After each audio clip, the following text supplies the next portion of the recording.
Le 29 mars, une équipe de choc pénètre dans le secteur sauvage et difficile de l'Orbe. L'Orbe est l'une des rivières les plus belles et sauvages du Jura suisse. Y aller, c'est bien, mais ça ne suffit pas. Un paysage comme celui-là ne se consomme pas. Il faut l'aimer et le protéger. Au Day, le barrage de Romans d'Énergie retient les eaux et toutes les matières qu'elles y ont amenées, y compris les déchets. Les déchets qui flottent, principalement des plastiques, s'accumulent longtemps sur le lac contre la voûte du barrage tant que les eaux ne débordent pas. Ces déchets proviennent presque exclusivement de la ville de Vallorbe. Les déchets qui ne flottent pas sont pris dans la masse d'alluvions qui se dépose au fond de la retenue. Il est de la responsabilité de Romans d'Énergie et de son sous-traitant de les enlever avant les crues.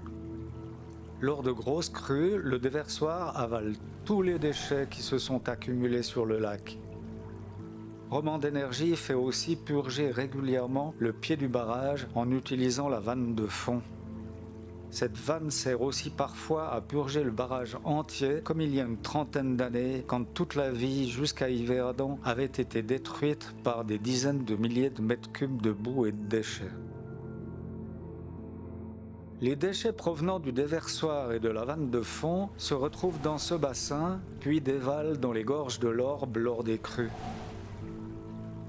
Après les crues, ils restent coincés entre les blocs de rochers ou les branches. Ceci pour une raison, c'est que le lit manque d'eau. Car une majorité de l'eau part du barrage vers Moncheran via une conduite souterraine. Ces déchets sont à l'origine de pollution par les microplastiques dans l'eau et le milieu naturel et descendent tout le cours de l'Orbe pour terminer dans le lac de Neuchâtel à Yverdon.